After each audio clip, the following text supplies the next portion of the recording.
Pessoal, bom dia, obrigada pela participação. Vamos esperar aqui alguns minutinhos só para todo mundo conectar.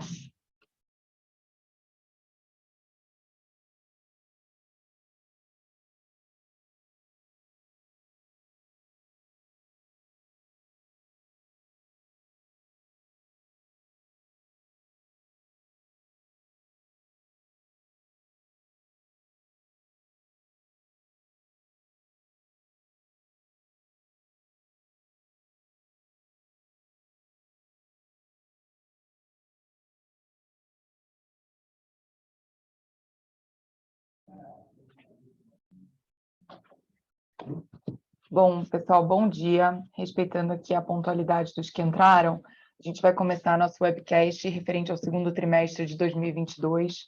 Primeiramente, eu gostaria de me apresentar, eu sou a Carol Medley, responsável aqui pelo relacionamento com os investidores do Pátria Pipe. Flavito, como muitos conhecem, além do sócio aqui do Pátria, é o gestor do fundo desde 2014.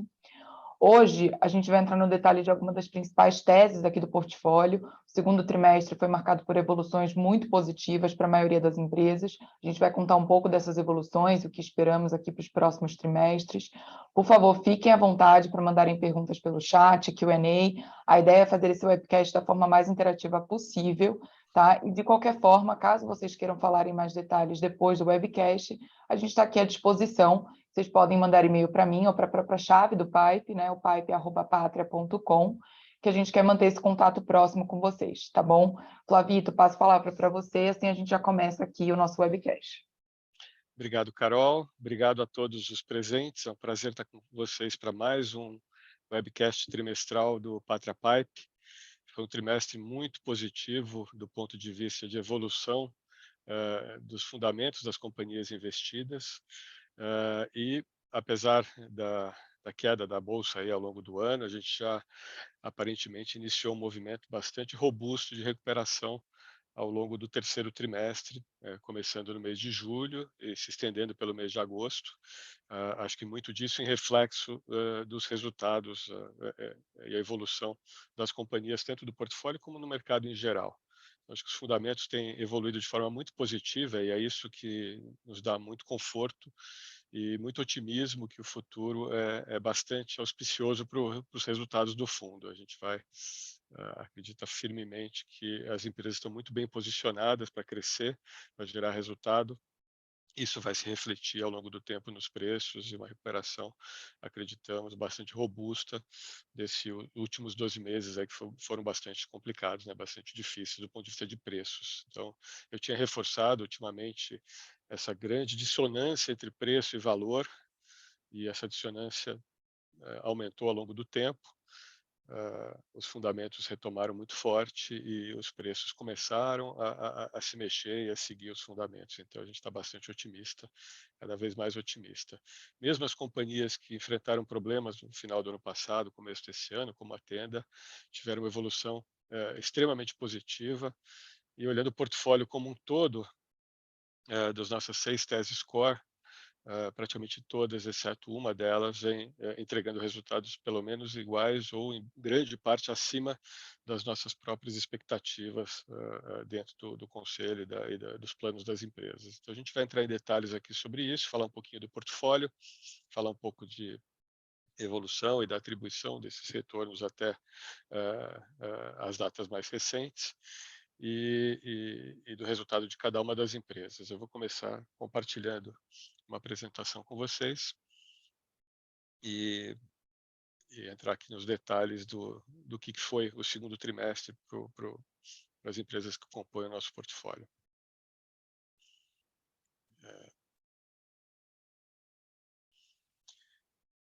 Sobre a carteira, Localiza continua sendo o nosso principal investimento. Tivemos algumas pequenas mudanças ao longo do trimestre, aumentos de participação, quer dizer, aumento com algumas compras pontuais de Tenda, e aumento da participação em CVC e Alper através dos follow-ons que ambas as empresas realizaram ao longo do trimestre. E uma pequena redução na alocação de Localiza para fundiar esses investimentos e para aumentar um pouquinho o caixa para eventuais oportunidades que venham a surgir, tanto no portfólio quanto fora do portfólio. Tem um pipeline muito interessante de teses sendo desenvolvidas, evoluindo ao longo do tempo. Nosso prazo de investimento é longo e nosso prazo de due diligence é tão longo quanto. Então, em geral, a gente passa muito tempo estudando uma companhia, um setor, até ter o conforto de entrar. Tem algumas companhias que a gente gosta bastante, vem acompanhando de perto, aprofundado diligência, e muito possivelmente em algum momento do futuro próximo, e é muito difícil precisar exatamente quando, poderão vir a fazer parte do portfólio.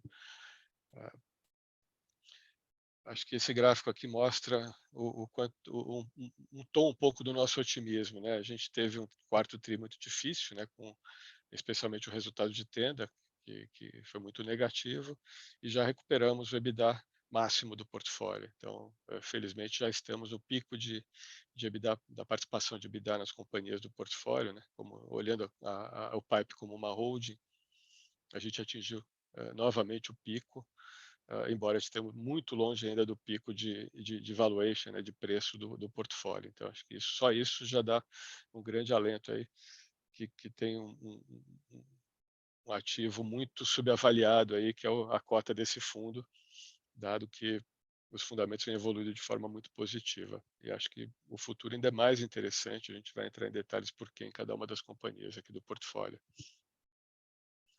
Um pouquinho da atribuição de performance. A gente recuperou um pouquinho da perda do ano ao longo de junho e julho. Esse é o resultado de anteontem, então já mostra uma recuperação. Os grandes ofensores continuam sendo principalmente a Tenda e, em menor monta, a CVC e a Qualicorp. E a gente vai focar bastante nesse webcast falando dos fundamentos de Tenda, especialmente de Tenda e CVC, que são posições mais relevantes do portfólio, e um pouquinho também, obviamente, de Localiza, que é o maior investimento do portfólio e vem indo muito bem agora depois da fusão da Unidas, que era o nosso maior investimento, né? Falando da Unidas, acho que o grande ponto aqui dos últimos meses foi a finalização do processo de fusão.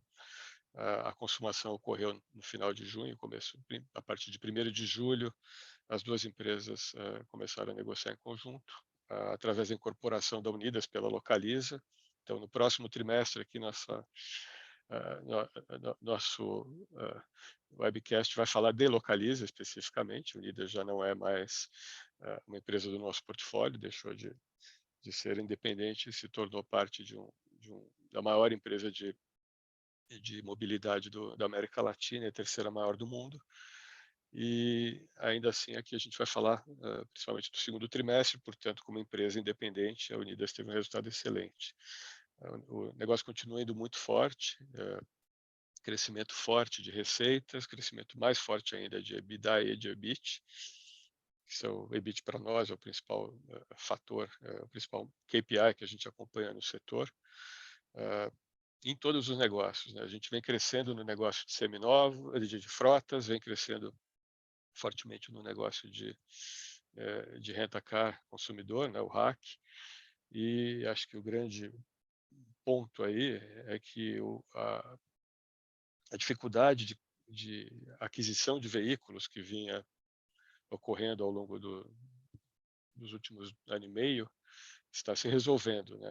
A questão de semicondutores basicamente está quase que resolvida, e a disponibilidade de veículos aumentou muito fortemente no segundo trimestre, mais ainda no terceiro.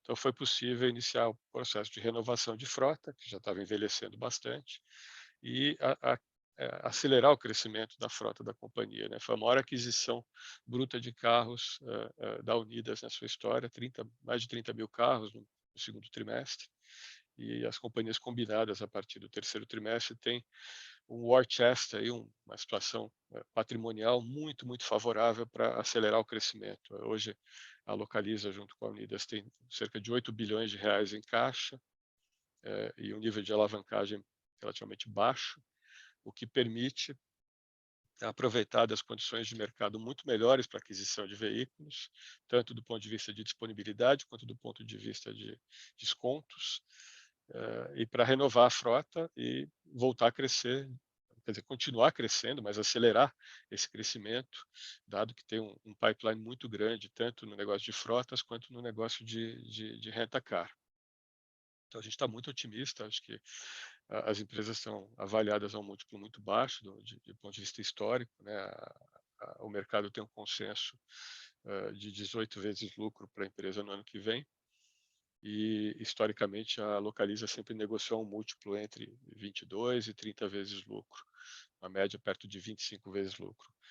Então, não só a aceleração de crescimento que a gente espera com a retomada da disponibilidade de veículos, além da grande demanda que tem, tanto para a terceirização de frotas quanto para a locação de carros de curto prazo, permitirão uma aceleração ainda maior dos resultados da companhia e melhores margens, porque carros mais novos têm menor custo de manutenção e, portanto, permitem uma margem um pouco maior. A retomada de preços também foi muito forte, especialmente no rent-a-car, que o mecanismo de transmissão de preços no rent-a-car é muito rápido. Quando sobe os fatores de custo, que são principalmente o custo do carro novo, ou seja, a depreciação econômica do veículo, e a taxa de juros, que é um negócio de capital intensivo, esse mecanismo de transmissão para os preços, para as tarifas, é relativamente rápido. Então, a recomposição de tarifas também foi bastante rápida. Na gestão de frotas, isso ocorre de maneira mais lenta, por motivo estatístico até. O crescimento, os novos contratos são um percentual relativamente menor, muito pequeno, né, em relação aos contratos já existentes, que são de longo prazo. Então, esse mecanismo de transmissão é um pouco mais lento, ele ocorre ao longo do tempo, e ele ainda tem um resíduo estatístico para ocorrer ao longo dos próximos trimestres, enquanto que a gente já espera uma estabilidade maior de preços no rent-a-car, dado que o ciclo de juros parece estar encerrado ou muito próximo de ser encerrado. Então, a gente vai viver acho que um mundo que combina vários fatores positivos, tanto a capacidade de crescimento, a expansão de margens, melhoras operacionais, alavancagem operacional do negócio e, sem dúvida, as grandes sinergias que serão possíveis de ser capturadas na fusão entre as duas companhias. A gente acredita que uma parte relevante dessas sinergias ocorram ainda no segundo trimestre, perdão, no segundo semestre. Principais sinergias que a gente espera são no custo de capital, no custo de manutenção, nas compras de veículos e na alavancagem de certos canais comerciais, certos produtos que, com a empresa combinada, podem ter um crescimento ainda mais acelerado, além, obviamente, da capacidade de crescer com um balanço bastante saudável. Então, muito otimistas aqui com o negócio da Unidas, permanece o nosso maior investimento e na companhia a gente vê catalisadores de curto prazo para evolução de preço e fundamento. Então, além da própria dinâmica de valuation, que ainda é muito abaixo do histórico, mas que a gente acredita que o principal fator aí de correção desse undervaluation se dê quando da antecipação do início da queda de juros. A gente tem um alfa muito grande para gerar aí na qualidade de gestão, né, em todos esses fatores que eu ponderei aqui para vocês nesses últimos minutos aqui. Então, a gente vai falar um pouquinho agora de Tenda. Tenda foi o ofensor do ano. A gente passou por um momento muito difícil de aumento de custos e obviamente, estouro de custos de obras, queda de produtividade, que resultaram em um grande prejuízo no quarto trimestre, nos resultados do quarto trimestre. A empresa trabalhou fortemente num plano de ação ao longo do primeiro semestre, que visava recuperar margens e voltar a gerar caixa e alavancar seus resultados. Esse plano previa uma retomada das margens brutas, que é um principal fator de criação de valor da companhia, para níveis de 28 a 30% no final desse ano e 32 a 34% no final de 2023. 32 a 34% de margem bruta é o nível de margem que maximiza valor para a companhia. Isso seria feito através de dois principais fatores: aumento de preços, aproveitando naturalmente que houve um aumento de renda, com dissídios, a própria dinâmica inflacionária, recomposição de salários permite que se repasse uma parte dos custos através dos preços. E o segundo ponto seria através de mudanças que foram implementadas pelo governo no programa CVA, Casa Verde e Amarela, que permitiram aumento de subsídios e certos realinhamentos que eu vou entrar em detalhes com vocês. Então, no primeiro fator, o Casa Verde e Amarela, teve 4 pontos muito relevantes. Primeiro, ampliação da renda máxima do grupo onde a Tenda atua, grupo 2. Até tem um erro aqui na apresentação, que esse aumento médio de 10% nos grupos permitiram naturalmente trabalhar com nível de renda maior e com isso recobrar um pouco de preço.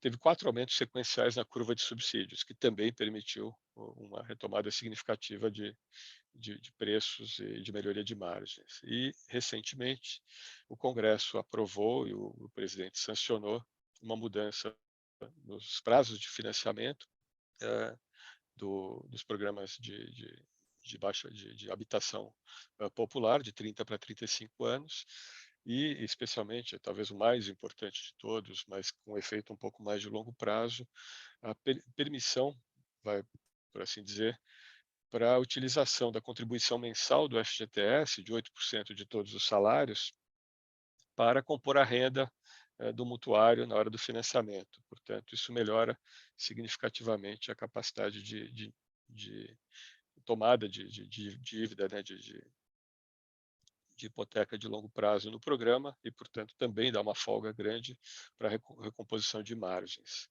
O resultado de tudo isso tem sido um aumento contínuo nos preços, o que nos tem permitido recobrar as margens muito mais rápido do que a gente esperava inicialmente no nosso plano de ação. Então, a partir desse ano, a gente conseguiu subir os preços de lançamento em mais de R$50 mil. Estamos falando de um aumento de 25% aqui, de 148 mil no final do ano para R$200 mil no segundo trimestre. E temos vindo aumentando o preço de vendas, né? Isso tem se refletido e acelerado nos últimos 2 trimestres, o que tem permitido recobrar essa margem bruta das novas vendas de forma muito acelerada. A gente, como eu falei, a gente tinha um plano de chegar a 28 a 30% no final do ano, já chegamos, já superamos 30% em junho e julho, e ainda tem resultado por vir ao longo do segundo semestre. Tudo indica que há uma grande possibilidade de a gente buscar a margem bruta que a gente esperava para o final de 2023, já no segundo semestre desse ano de 2022. Por que isso é muito relevante? Porque a contabilidade do setor ela não reflete a realidade econômica do negócio, ela demora cerca de um ano e meio, pelo menos, para refletir essa realidade. Acho que é complexo aqui explicar isso de forma muito profunda. Eu já tentei falar sobre isso nas últimas vezes que a gente falou sobre Tenda, mas a contabilidade chamada POC, que é Percent of Completion, o que nós vemos hoje no balanço da companhia é o que foi vendido há um ano e meio atrás e está sendo construído agora, ou seja, projetos com margem muito baixa, que não dão resultado econômico para a companhia e que não permitem a empresa remunerar o capital, ou seja, que geram um EBITDA perto de zero ou levemente positivo e que geram prejuízo na última linha do balanço. Isso é um legado que a companhia vai ter que conviver pelos próximos meses, próximos trimestres, até entregar todos esses projetos. Por outro lado, todos esses novos projetos que estão sendo vendidos, especialmente ao longo do segundo trimestre, onde a gente já está atingindo uma margem que permite um resultado bastante razoável, bastante interessante para a companhia, e chegando numa margem que permite a maximização do resultado da companhia, isso tudo começa a fluir pelo resultado ao longo do ano de 2023, conforme esses projetos são construídos e os projetos antigos saem do nosso resultado. Então, a gente tem, eu diria que meio que contratado, lógico, barradas as situações inusitadas que possam vir a ocorrer, mas tudo indica hoje que, tanto do ponto de vista de custos, quanto do ponto de vista de gestão operacional e produtividade, a gente está muito bem equacionado. Esses números efetivamente vão se tornar última linha da tenda, vão fluir pelo balanço ao longo dos próximos anos. Então, a gente tem um resultado futuro contratado muito superior ao resultado atual. Enquanto isso, os preços e o valor da companhia continua navegando aí muito próximo dos níveis mais baixos da história como companhia aberta. Isso nos deixa extremamente otimistas, porque não só a empresa tem entregue muito acima do que era esperado no nosso plano de ação, tanto pelos fatores internos e a evolução e o trabalho excelente que o time de gestão tem feito para maximizar o resultado, quanto a própria o próprio realinhamento do programa CVA, que conseguiu torná-lo novamente atrativo e, portanto, fomentar novamente a construção de moradia de baixa renda no Brasil. A margem REF, por exemplo, que você vê nessa página, é o resultado de exercícios futuros. Isso é o principal indicador do que vai fluir pelo resultado da companhia nos próximos anos. Ele tem uma diferença entre a margem REF e a margem bruta, alguns fatores que entram aí e que fazem com que a margem bruta seja normalmente 4 a 5% abaixo desse número. Isso envolve, naturalmente, né, são pontos de inadimplência, valor presente e certos ajustes, mas já indica que o resultado contratado da companhia para o futuro hoje está por volta de 33% margem REF, o que equivale a mais ou menos 27% a 28% de resultado líquido bruto, né, de margem bruta efetiva da companhia. Isso é o resultado dessas novas vendas que vão fluir pelo balanço, não só as recentes, mas as do início do ano e que ainda não começaram ou que estão no começo da construção. Conforme a gente vai crescendo essa margem de novas vendas, essa margem REF vai crescendo ao longo dos próximos trimestres e vai se tornando realidade em termos de números contábeis. Então, a gente vê uma situação econômica excepcional da companhia hoje, já gerando caixa, já voltando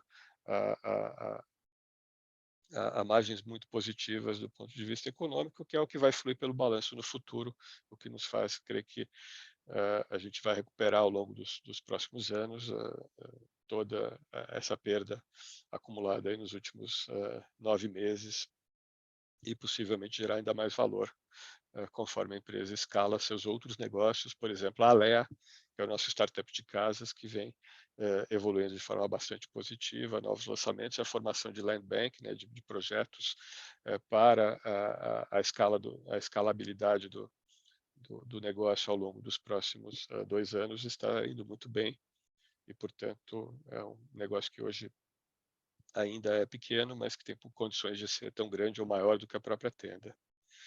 Então, acho que em termos de tenda é isso, muito otimistas e entregando muito mais do que a gente esperava, uma recuperação bem além e mais rápida do que era previsto alguns 2 trimestres atrás. A CVC também vem escalando seu negócio de forma muito acelerada. A recuperação no setor de turismo tem sido muito forte. A gente está vendo um crescimento trimestre a trimestre, tanto do ponto de vista de varejo quanto do ponto de vista corporativo, por incrível que pareça. Acho que quando teve a pandemia, muita gente previa que as viagens corporativas demorariam alguns anos para retomar, se é que iriam retomar, dado que as plataformas digitais, o Zoom e tudo mais, iam permitir que as pessoas fizessem tudo dentro de casa ou do escritório. e a realidade tem se mostrado um pouco diferente. A gente teve uma retomada muito forte de volta de viagens corporativas, uma volta muito forte de viagens internacionais, crescimento de mais de 4 vezes ao longo dos últimos 12 meses. Naturalmente, isso parte de uma base muito baixa, dado que a grande maioria dos países estava fechada para turismo no ano passado, e agora está tudo aberto e todo mundo voltando a viajar, e uma demanda reprimida muito forte. O resultado disso é que a empresa cresceu mais de 2 vezes as reservas confirmadas. A gente teve o melhor trimestre desde a pandemia, o segundo trimestre. A gente já está anualizando perto dos níveis de pré-pandemia. A gente fazia cerca de 17 bilhões de reais de reservas anuais no pré-pandemia, e os últimos 2 meses anualizados já estão nesse nível, e o terceiro e quarto trimestre são os mais fortes do ano sempre, em termos de reservas, em termos de reservas confirmadas, em termos de reservas consumidas, que é o que dá a receita da companhia. A receita cresceu ainda mais, 134%. Ela teve uma pequena queda sequencial. Isso é um fator sazonal mesmo. O segundo trimestre é um fator é um trimestre de pouco embarque ou menores embarques de pessoas físicas e de maior venda do que a gente chama de B2B, na nossa consolidadora, vendendo para outras agências. E a forma de reconhecer receita, as receitas das pessoas físicas, né, do nosso B2C, elas são reconhecidas quando o passageiro embarca e efetivamente viaja, e não quando a passagem ou o pacote é comprado. Então, a gente teve compras de pacotes muito fortes no trimestre, que vão se refletir em receitas, já se refletiram parcialmente em julho, que teve férias, e ao longo do segundo trimestre, isso tende a acelerar bastante até o final do ano. Enquanto que no B2B, essas receitas são reconhecidas quando da reserva e da venda, um ciclo muito mais curto. Isso fez com que a gente tivesse um resultado muito forte no B2B no nosso segundo trimestre. O B2B tem margens menores do que o B2C. A nossa comissão média no B2B é da ordem de 5% a 7%, enquanto no B2C é de 15%, 14% a 16%. Por outro lado, ele tem muito pouco capital empregado, usa muito pouco capital de giro. Então, o crescimento no B2B é muito positivo porque ele traz um crescimento que não consome capital. É um crescimento adicional que não consome capital. Embora a margem seja menor, o retorno sobre o capital é equivalente ou até maior do que o nosso B2C. Então, foi um resultado muito bom. Como é que funciona? Eu vou falar um pouquinho do modelo de negócios para mostrar como a alavancagem operacional é importante para a CVC, o que nos faz visualizar um segundo semestre, um ano de 2023 muito positivos para a companhia. De cada R$ 1 de reservas que se tornam viagem, cerca de 10% se torna receita. É o nosso take rate médio, a nossa comissão média. Por que ela é 10%? Porque ela é cerca de 5 a 6, 7% no nosso B2B, cerca de 15% no nosso B2C. Portanto, a gente tem mais ou menos metade em cada negócio ao longo dos trimestres. Isso varia trimestre a trimestre, como eu falei para vocês. Então, isso gera cerca de 10% de take rate. Esse take rate se constitui a nossa receita líquida, tá? Nossa receita bruta, na verdade. A gente não está pagando imposto, não vai pagar imposto federal sobre a receita por 5 anos, pelo PERSE, que foi o programa de incentivo fiscal, de isenção fiscal aprovada pelo Congresso em março. Então, a gente não paga PIS/COFINS, também não paga imposto de renda nem contribuição social. Dessa receita líquida, cerca de 30%, entre 28% e 32% é o nosso custo variável, ou seja, aquilo que a gente gasta para fazer a receita. Aí entra marketing, entra equipe de vendas, entra todos os custos comerciais, entra boleto, FII de cartão de crédito, e tudo que está ligado a vendas e que varia conforme o volume de vendas, né? Então, é mais ou menos uma parcela percentualmente estável do nosso volume de vendas. O que sobra é o que a gente chama de margem de contribuição. Essa margem de contribuição, ela é percentualmente um resultado é um menos o custo variável, e ela cresce muito fortemente quando a receita cresce.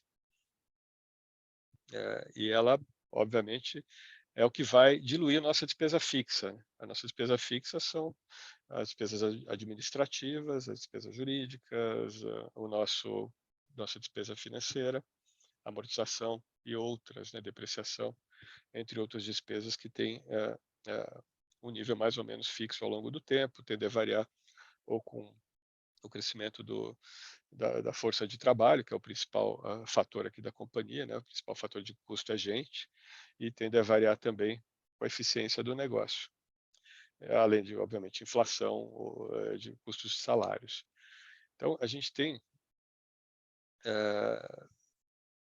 um efeito muito importante do crescimento da receita, né? Para cada R$ 1 que a gente cresce de receita na companhia, 70 centavos diluem esse custo fixo.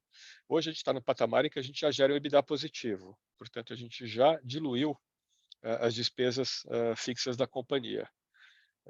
O EBITDA é o que vai ser usado para pagar as nossas despesas financeiras, a nossa dívida, e as amortizações e depreciações que não tem caixa, né? Não envolvem caixa, mas são um detrator do nosso demonstrativo de resultados.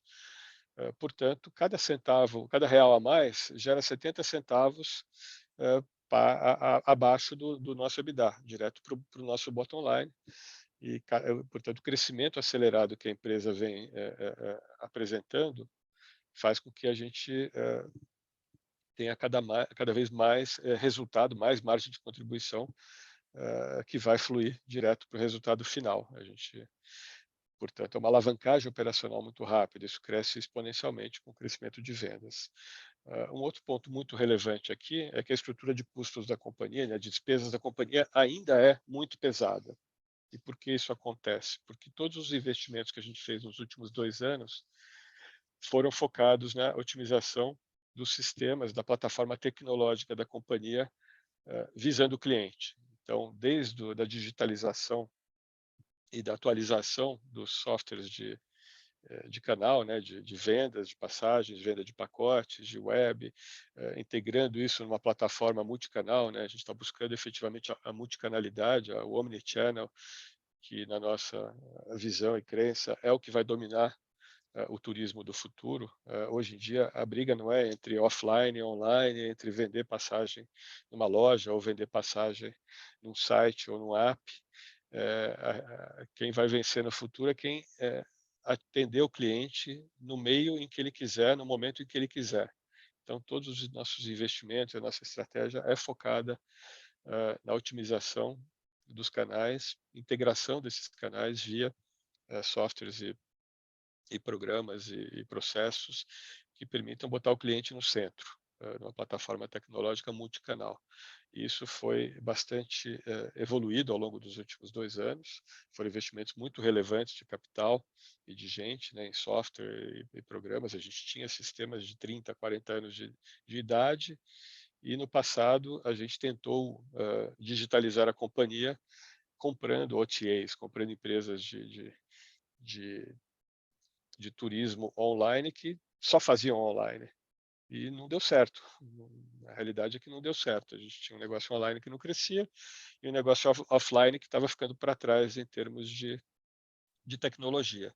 Essa mudança de paradigma, de digitalizar o processo como um todo, integrar online e offline, é que a gente acredita que vai ser uma das grandes vantagens competitivas e fortalezas da companhia ao longo dos próximos anos, dado que ela tem uma marca muito forte, uma penetração muito forte, ela é muito querida pelos clientes, e agora ela vai poder servir o cliente cada vez melhor. Além disso, teve, obviamente, muitas evoluções positivas na precificação dinâmica, no conhecimento do cliente, utilizar tecnologia de inteligência artificial para melhorar o produto, melhorar o marketing, a conversão de clientes. Então, tudo isso tem contribuído também para uma força muito maior da companhia junto a seus franqueados e junto ao cliente, e uma qualidade de serviço muito melhor. A gente também tem iniciativas importantes no capital de giro. No fim das contas, o resultado da companhia, quer dizer, o retorno sobre o seu capital, depende de basicamente 2 coisas: a margem do negócio e o capital empregado no negócio. A CVC não é uma empresa de ativos grandes, né? Ela não tem fábrica, não tem muitos ativos fixos. O principal capital empregado no negócio é capital de giro mesmo, como um varejo de baixa intensidade de capital. As lojas são franqueadas, então, em geral, o grande capital empregado é o capital de giro. E a gente tem empreendido esforços muito importantes para otimizar esse capital de giro.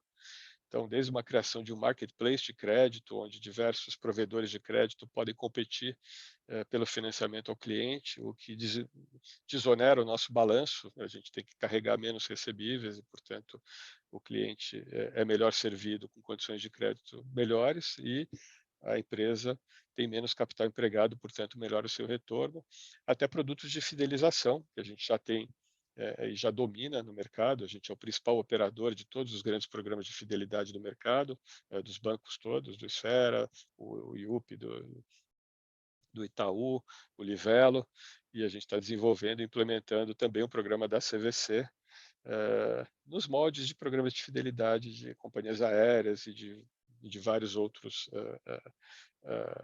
negócios, né, que tem o cliente no centro. Isso permite administrar melhor o capital de giro do negócio e maximizar o valor de longo prazo do cliente. E por último, acho que a última alavanca muito relevante e que eu passei brevemente agora quando a gente estava falando da estrutura de custos da companhia, de despesas da companhia, como eu falei, nós temos ainda uma despesa fixa muito alta. Todo o foco de investimentos foi no cliente até agora. E a gente está finalizando esses processos todos. A plataforma foi implementada ao longo do tempo e até o final do ano a gente está... a grande parte do investimento foi finalizado. E o foco agora passa a ser na eficiência interna. Agora a gente vai olhar de forma muito intensa o back-office, o operacional da CVC, para dentro de casa. A gente é uma empresa ainda muito ineficiente nesse ponto de vista, né? Muitos dos trabalhos são manuais, a gente tem muita gente. O setor é um setor complexo, né? Para dar uma ideia, em um avião você tem mais de 30 tipos de tarifas diferentes, cada uma com uma condição de venda, de cancelamento, de remarcação, de preço diferentes. Você multiplica isso pelo número de companhias aéreas, pelo número de pacotes, número de hotéis, cada um com... No fim, você tem milhares ou milhões de SKUs e administrar tudo isso é extremamente complexo e feito de forma muito manualizada ainda pela companhia. Então, a gente vai empreender um esforço muito grande agora na evolução dos nossos sistemas internos de gestão, para ganhar produtividade, digitalizar esses sistemas, digitalizar os processos, racionalizar os processos, o que a gente acredita que no médio prazo vai permitir uma redução da nossa despesa fixa. Então, a gente tende a ganhar do ponto da receita, né, na margem de contribuição crescendo cada vez mais com o crescimento das receitas e também vamos buscar reduzir a despesa fixa da companhia, e isso tem o efeito dos dois lados no nosso retorno, né, no nosso resultado no final, né, no EBITDA, no EBIT, no lucro líquido ao longo do tempo. A gente cria uma boca de jacaré, onde o lucro cresce tanto pelo nível da alavancagem operacional das receitas, quanto pela diminuição, né, ou racionalização das despesas. Isso é muito importante para nós, porque a gente tem que, naturalmente, desalavancar o negócio. Vimos fazendo isso ao longo do tempo. A dívida bruta da companhia, que era de mais de 2 bilhões, quase 2 bilhões e meio durante a pandemia, hoje é menos do que 800, 900 milhões de reais. Fizemos isso através de capitalizações na companhia e já a partir dos trimestres recentes da própria necessidade de caixa operacional está diminuída, né? E ao longo dos próximos anos a gente espera desalavancar através dos efetivos resultados de geração de caixa da companhia.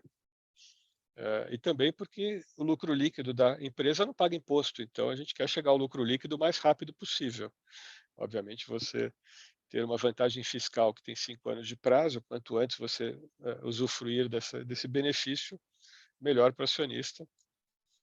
Não pagar imposto por 5 anos tem um valor muito grande, né, para o negócio. Então, esse é um foco muito importante nos próximos anos da companhia, continuar crescendo a receita, e o segundo trimestre, tudo indica, vai ser muito forte. O segundo semestre é o semestre sazonalmente mais forte, e estamos bastante animados aí, tanto do ponto de vista de receita, quanto o início desse programa também de racionalização de despesas da empresa. Então, em termos financeiros aqui, a gente teve, já está com o EBITDA basicamente equacionado, e o segundo semestre é muito forte, então tudo indica que a gente vai começar a ter um EBITDA significativamente positivo se a empresa continuar nesse ritmo de crescimento que vem acelerando nos últimos trimestres, né? Isso vai permitir a gente se aproximar o quanto antes da geração de lucro líquido, uh, e como tem visto do lado direito abaixo, o nosso endividamento vem caindo trimestre a trimestre, e isso também vai permitir a empresa operar com menos despesas financeiras num ambiente em que o custo de capital está ainda muito alto, né? A gente está no pico do ciclo de juros. Então, eu gostaria também de falar um pouquinho de uma empresa que a gente fala pouco, porque é pequena no portfólio, mas ela está se tornando cada vez maior pelos méritos próprios do crescimento da companhia, pelo time espetacular que ela tem e pelas oportunidades de investimento que a empresa tem na consolidação do setor de seguros, né, de corretagem e consultoria de seguros. A gente tem feito, já fizemos 3 follow-ons na companhia, 3 aumentos de capital, para cumprir o plano de negócios que está sendo feito de maneira magistral pelo Couto e pelo time dele lá. Então, acho que vale a pena a gente falar um pouquinho aqui da Alper, que tem sido um grande sucesso em termos operacionais e de crescimento no portfólio. E hoje se tornou uma empresa já mais relevante, com quase 8% do capital empregado do fundo. E a gente espera que possa continuar ainda colocando mais dinheiro nesse negócio que cresce tanto, com tanta competência do time, né? O negócio vem crescendo, né, acima de 50% ao ano, né, foram 64% de crescimento ano sobre ano. Metade disso é crescimento via aquisições e metade é crescimento orgânico. Então, houve uma aceleração muito grande do crescimento orgânico, e a tese aqui de consolidação, ela vem naturalmente de crescimento inorgânico via aquisições. O mercado é muito fragmentado, tem um pipeline incrível de oportunidades de aquisição, mas especialmente da capacidade do time de integrar essas companhias adquiridas na plataforma da Alper, extrair sinergias tanto operacionais e de custos, quanto sinergias de crescimento. Então, a gente tem acelerado o crescimento de receita orgânica da companhia. Isso também tem permitido a gente alavancar a margem, mesmo fazendo grandes investimentos, e também permitido um aumento da produtividade do negócio. Então, a gente vê nesse gráfico da esquerda em cima, a produtividade por funcionário vem crescendo sistematicamente trimestre a trimestre. Isso é muito importante para a alavancagem do negócio.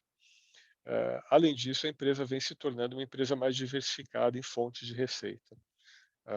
Quando a gente entrou na empresa em 2020, 66% da receita dela vinha de benefícios e previdência, quer dizer, basicamente do negócio de saúde, médias empresas, grandes empresas, focadas no negócio de saúde e previdência. Isso hoje é 42%, e a empresa tem crescido muito fortemente, muito rapidamente, em setores muito relevantes, muito importantes, com boas margens ainda superiores aos negócios de saúde, que são o setor de cargo, logística, agro, infraestrutura, riscos corporativos e resseguros. São todos setores muito especializados, onde a concorrência se dá muito mais pela qualidade do serviço do que por preço, e que tem margens muito superiores justamente pela especialização do negócio.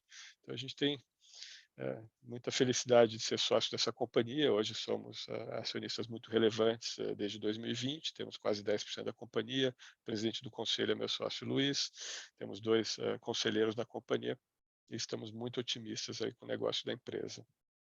Bom, já passamos aqui quase 45 minutos de webcast. Eu vou passar rapidamente aqui pelas outras 2 teses relevantes, o Grupo Ultra e a Qualicorp.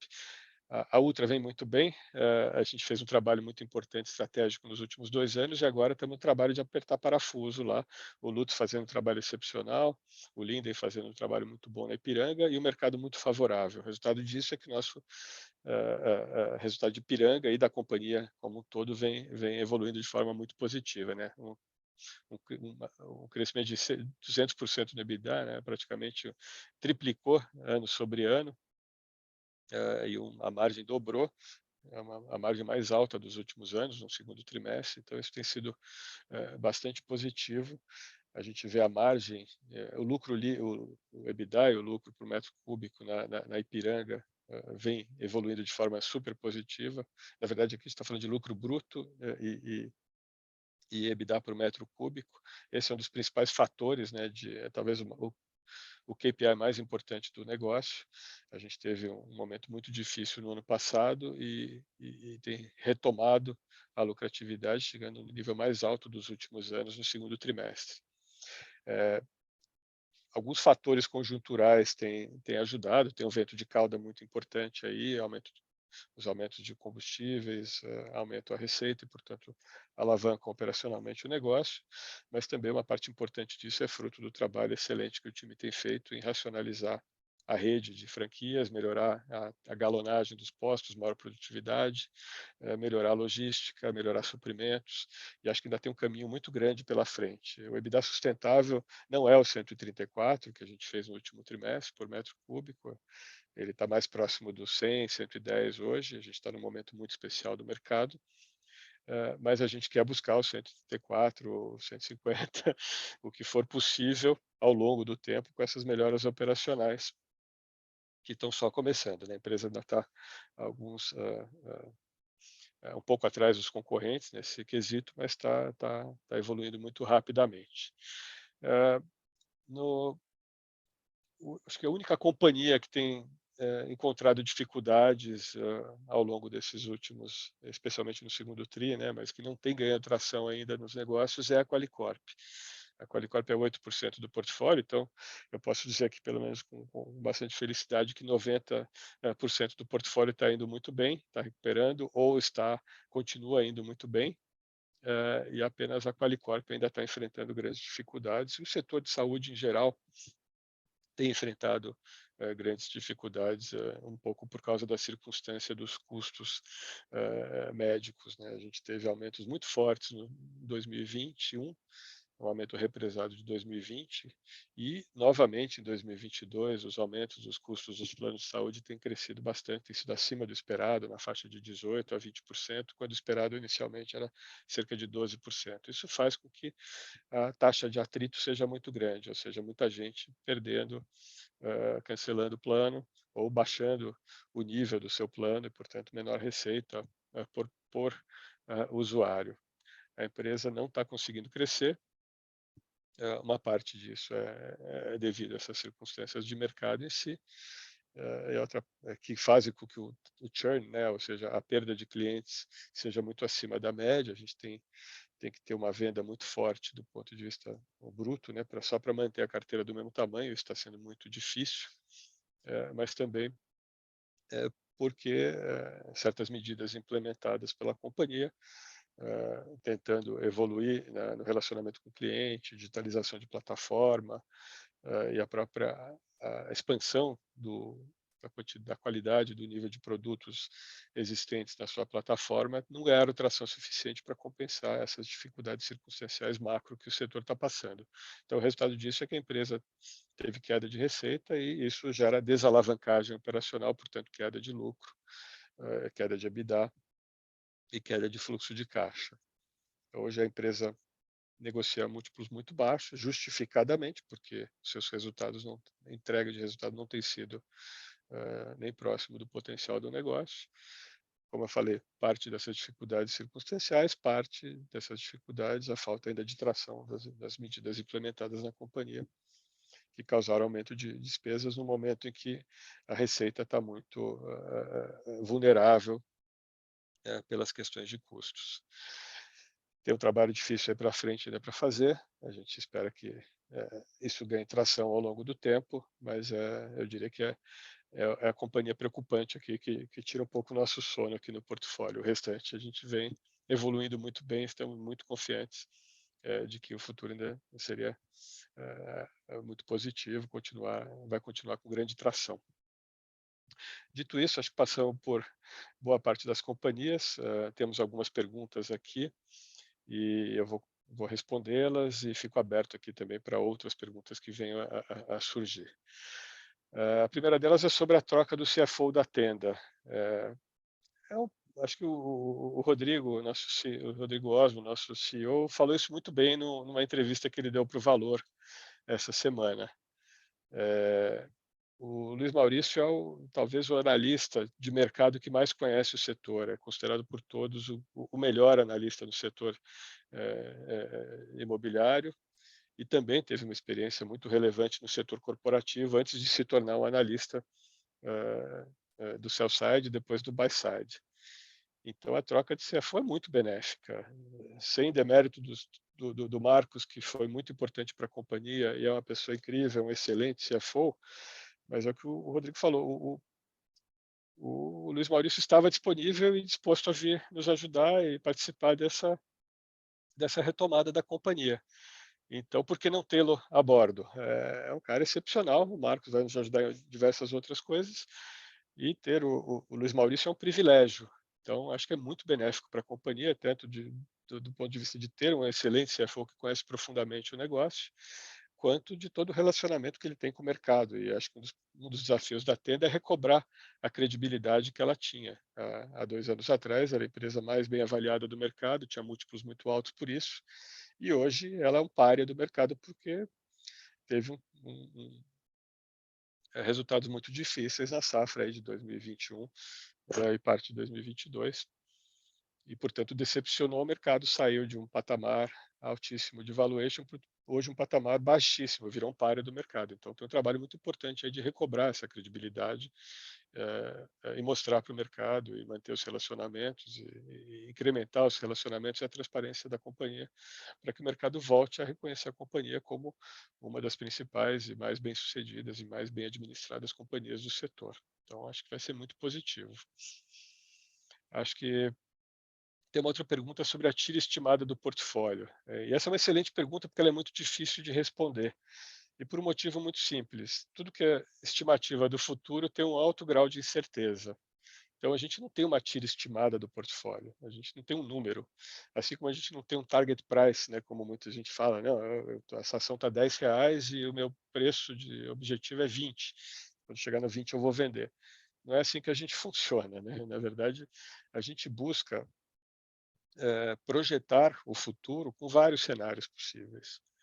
E naturalmente, a gente tem um cenário base para cada companhia, que a gente poderia dizer que é o cenário que vai dar a TIR base do portfólio, por assim dizer. Mas a gente busca entender o que aconteceria com a taxa interna de retorno do investimento se o cenário for pior do que a gente espera, se tiver surpresas negativas ou a gente não conseguir entregar o que a gente se propõe. E também tem o upside risk, né? Que dá tudo melhor do que a gente espera, é o que tem acontecido, felizmente, recentemente, segundo trimestre, as coisas estão indo melhor do que a gente esperava, e, portanto, a gente realinha a nossa expectativa futuro para que potencialmente pode dar uma TIR maior. Mas a TIR também é uma função de preços, né? Então os preços estão se movendo de forma muito rápida. Então a gente fala de ranges de TIR aqui, por assim dizer. E a gente pode dizer que nos cenários mais pessimistas até os cenários mais pessimistas, a TIR do portfólio está significativamente acima do nosso objetivo de retorno, que é 25% bruto, perto de 23 a 25 bruto, perto de 20 líquido. Tem companhias com TIRs implícitas no caso base acima de 50% ao ano, e companhias com TIRs implícitas mais perto de 30 a 35% ao ano. Então, vamos dizer aí que a gente pode esperar uma TIR de portfólio entre 30% e 50% ao ano, dependendo do cenário e dependendo até da própria alocação dinâmica de capital ao longo do tempo. Vou dar um exemplo prático aqui para vocês. A gente acredita que a TIR da Tenda seja muito superior à TIR da Localiza, por exemplo. Aí você vai me questionar por que você tem 10% do portfólio em Tenda e 30% do portfólio em Localiza. Por vários motivos. Em primeiro lugar, porque a probabilidade da entrega da TIR da Localiza é maior e mais rápida. Então, a TIR de longo prazo da Localiza é menor, mas a TIR de curto prazo provavelmente é superior, mais perto de 45 a 50, porque ela tem catalisadores muito fortes nos próximos 2 anos, 1 ano, 2 anos.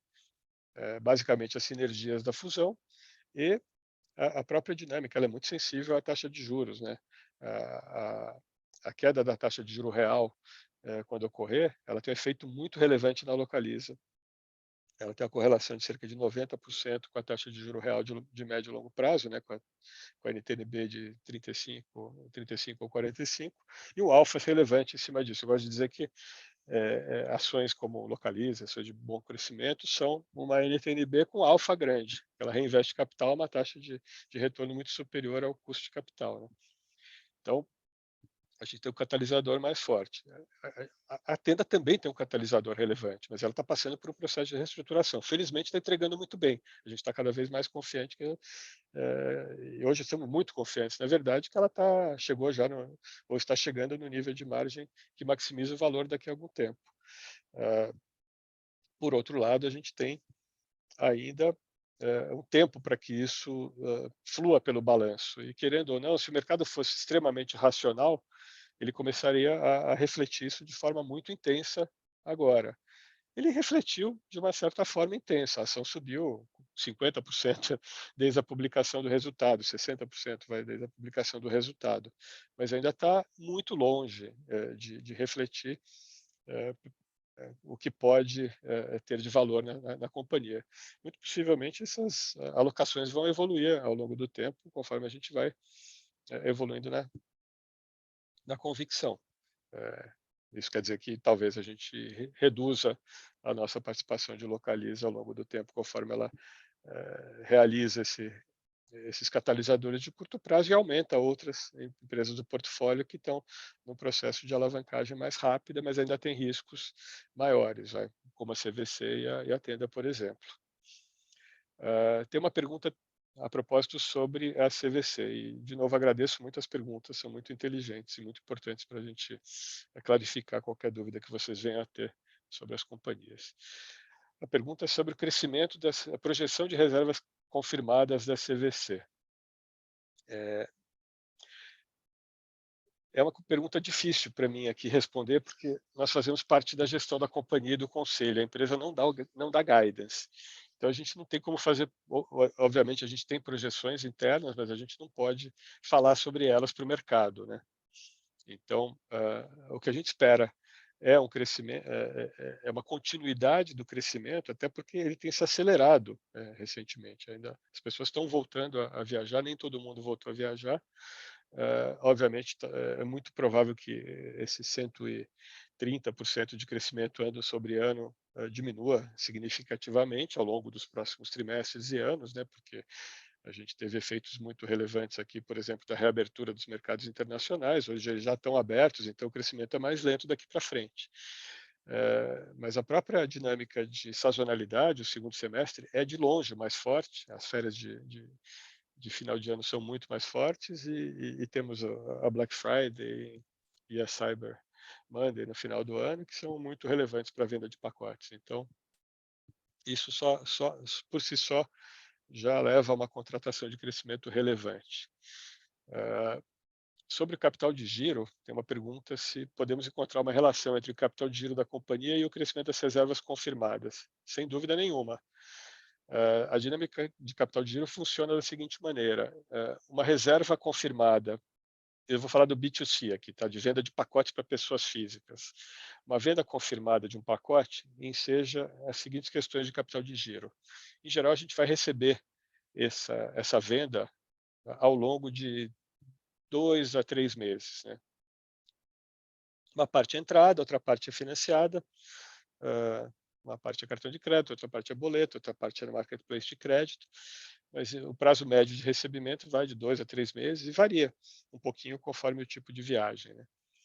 A companhia aérea, o negócio de passagem aérea é o pior negócio que tem no setor de turismo. A margem é baixa, o take rate é baixíssimo e a empresa aérea paga em 15 dias. Então, é o que mais consome nosso capital de giro.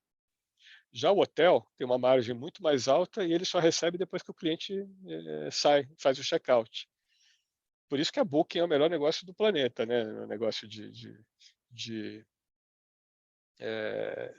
turismo, né? Ela é focada primariamente em hotéis e casas de aluguel. E esse negócio tem um capital de giro muito bom e uma margem muito boa. E, obviamente, todo mundo quer crescer nesse negócio de estadia, né? De hospedagem. Agora, para chegar no hotel, você precisa chegar de algum jeito, seja via um carro alugado, ou um carro próprio, ou através de um avião ou navio. Então, é um mal necessário você ter o aéreo no pacote, e é o grande consumidor. Então, conforme crescem nossas reservas confirmadas, sim, cresce o nosso comprometimento de capital de giro no B2C. Não é o caso no B2B. No B2B, conforme cresce a nossas reservas confirmadas, não cresce o nosso capital de giro, cresce muito pouco, porque o prazo de pagamento é casado com o prazo de recebimento. Então, a gente tem um descasamento de 2 dias, em média, o que é muito pouquinho. A gente cresce com muito pouco capital empregado. A margem é menor, mas no momento de alto crescimento ali, a gente bota pouco capital. Então, por outro lado, quando você consome essas reservas, você libera um pouco de capital também. Tem os ciclos, né, de capital ao longo do tempo. O capital de giro, portanto, ele é muito mais forte no segundo semestre. E esse é um dos motivos que a gente fez o follow-on agora.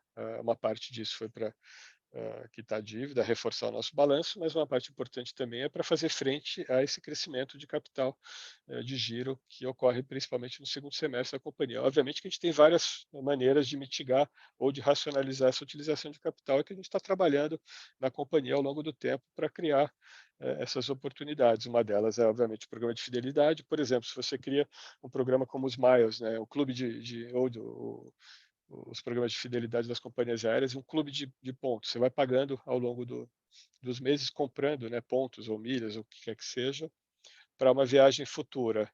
Isso te faz o capital de giro ficar negativo. Você cresce recebendo capital.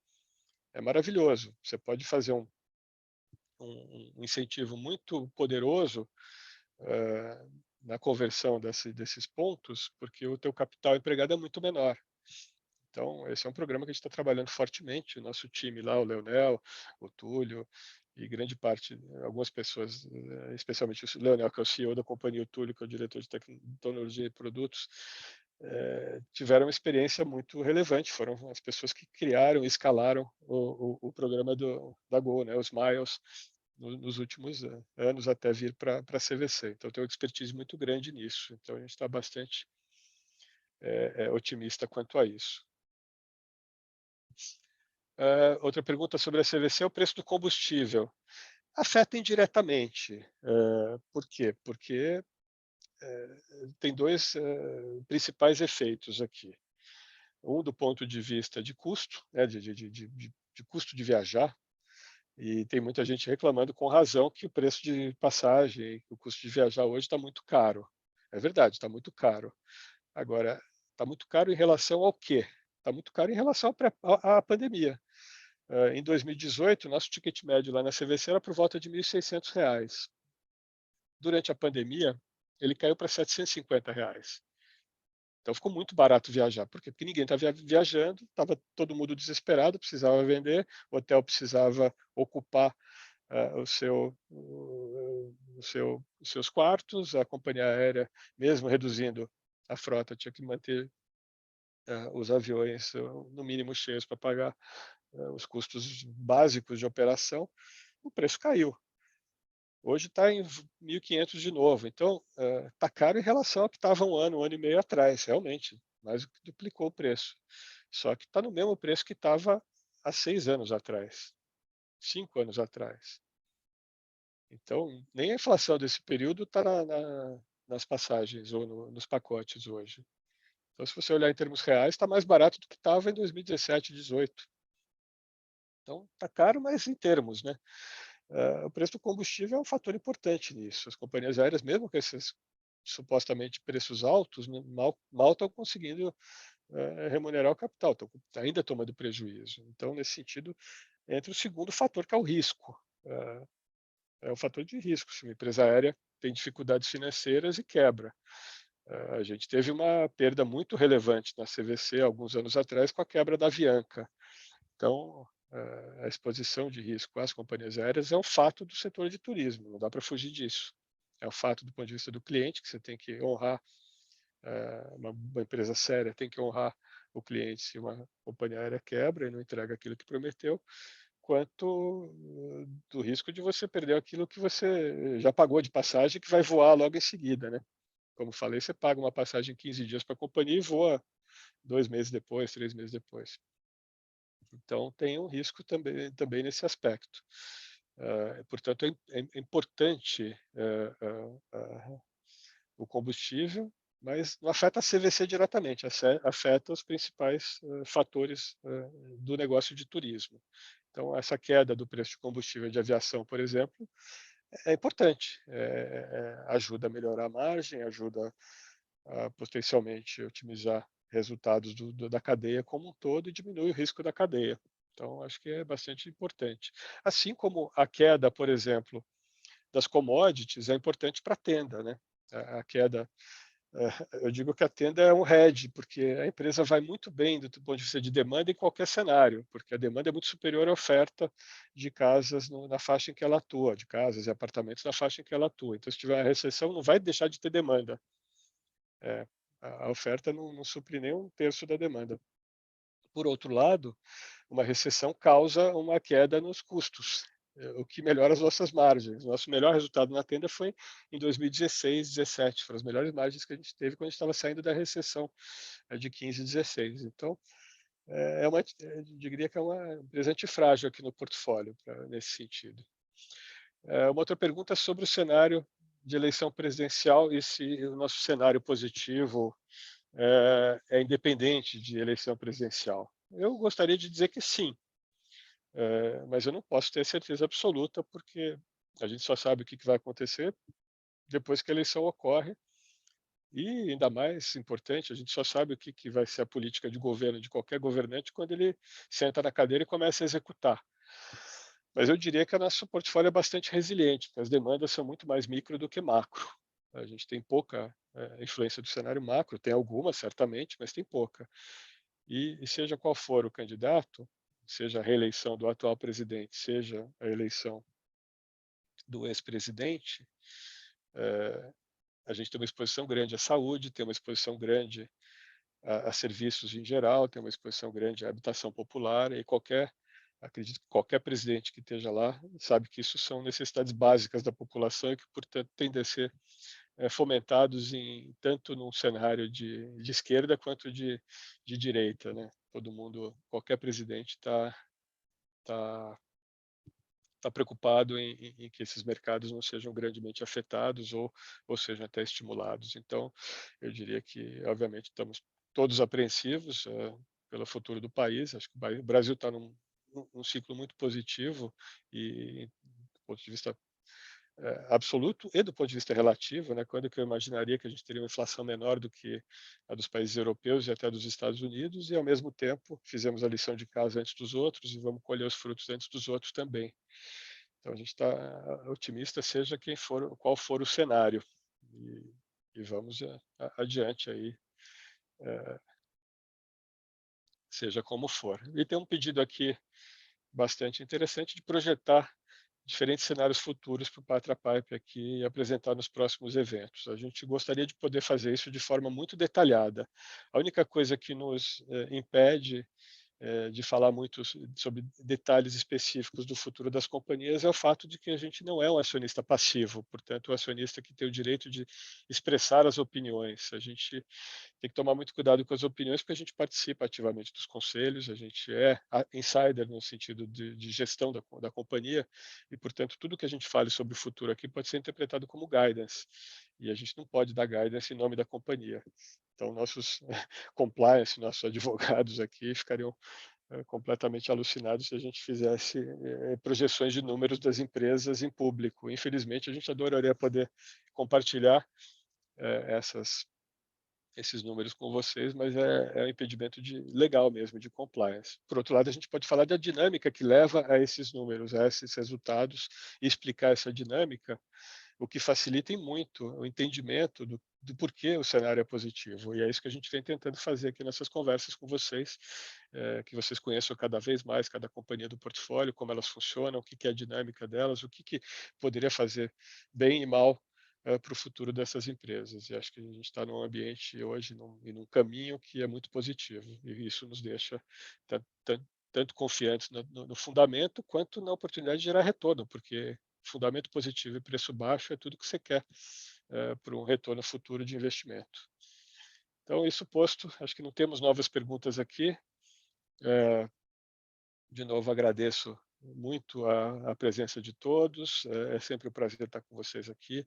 Independente da gente fazer isso trimestralmente, a gente está sempre disponível ao longo do trimestre para qualquer dúvida que vocês tenham. Por favor, entre em contato comigo, com a Carol e com todo o time aqui do Pátria, com nossos analistas. Estamos sempre à disposição para qualquer dúvida, aprofundar qualquer informação que vocês queiram ter do portfólio que a gente esteja na posição de fornecer. Então, muito obrigado pela confiança e acho que o futuro vai ser muito melhor do que o passado recente, não temos dúvida disso. É muito bom tê-los vocês como sócios. Um grande Obrigada pela abraço a todos. participação. Pessoal, assim que o link estiver disponível aqui da gravação, eu também vou encaminhar para todos, tá bom? Obrigada. Perfeito. Era uma outra dúvida que tinham aqui, se dá para... Algumas pessoas perderam o comecinho, então a gente vai colocar à disposição o link da gravação para todos que tenham participado e tenham perdido um pedaço ou que queiram, que não tenham participado e queiram assistir. Muito obrigado de novo a todos. Obrigada, gente. Foi um prazer. Tchau, tchau.